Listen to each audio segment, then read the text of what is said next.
I wasn't supposed to hear it. The music was dying down, people were saying their goodbyes, and laughter still floated through the air like the last bubbles in a champagne glass. I had gone back inside to grab Sarah's purse from the kitchen counter. That's when I heard her voice, low, slurred with wine, but clear enough to slice through the noise.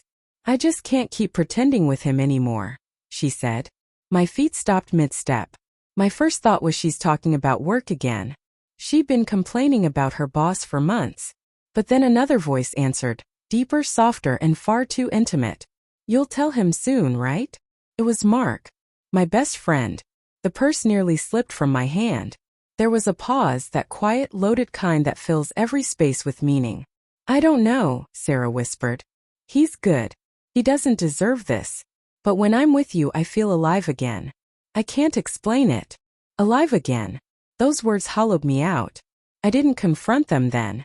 I just stood there, staring at the half-empty wine glasses on the counter, the faint lipstick smudge on hers, and the faint reflection of myself in the microwave, frozen, pale, and expressionless. I left the purse where it was and walked outside, smiling mechanically at guests as they waved goodbye. My wife followed 10 minutes later, smiling like nothing had happened, kissing me on the cheek, thanking everyone for coming. And all I could think was, she's touching me with the same hands that just touched him. The night after the party, she fell asleep beside me as if nothing had changed.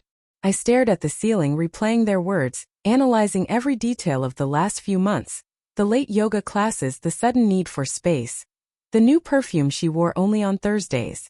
I realized I had felt it long before I heard it. The way she'd stopped laughing at my jokes, how her eyes lingered on her phone when it buzzed, how she'd start fights over the smallest things just so she could storm off and cool down. I wanted to believe it was just marriage fatigue, the dull ache that sets in after years together. But that night stripped the illusions away. The next morning I tried to act normal.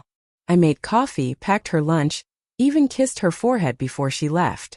She smiled like nothing was wrong, like I didn't know. I spent the next week gathering the pieces, quiet, invisible, methodical. Mark and I had been friends since college. We'd built our lives side by side, weddings, vacations, birthdays. He was even the best man at ours. I trusted him with everything. When I checked his social media, I found nothing obvious. He wasn't that careless. But Sarah had a second phone, a work one. I'd never looked through it before. On Friday night, when she was in the shower, I did. There it was. Their messages. Not the kind that spelled out sex or guilt, but worse, the kind soaked in emotional intimacy. "You make me feel seen. I wish last night never ended. He doesn't understand me like you do." Every word felt like a hammer blow. I didn't confront her right away. I wanted to understand how deep it went. I needed to know if I was losing a wife or just an illusion. 2 days later, Mark invited me for beers to catch up. I went. He sat across from me, pretending to be the same guy I used to trust. Same easy grin, same jokes.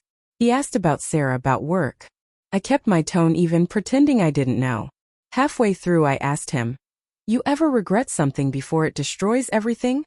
He froze for a split second, just long enough for me to notice. Then he chuckled. "You're getting poetic, man." I smiled back, and that's when I decided what I'd do. The following weekend we hosted another small gathering. Just a few close friends, including Mark and his girlfriend Lisa. I was calm, detached. Sarah thought everything was normal again. I planned every detail. Midway through dinner, when the laughter was loudest, I raised my glass and said, "Let's make a toast." Everyone turned to me. Sarah smiled, tipsy and glowing. "I just want to thank everyone here," I said, looking at each of them, "for being part of our lives, especially the people who've shown us what love and honesty really mean." I let that linger. Then I turned toward Sarah. "Sarah, you once told me that love is about being seen for who you truly are. I finally understand what you meant." Her smile faltered. Mark shifted in his seat.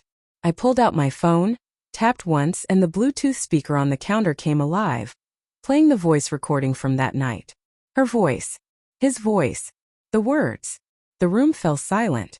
Sarah went pale. Mark stood up, stammering something incoherent. Lisa's face twisted into disbelief and rage.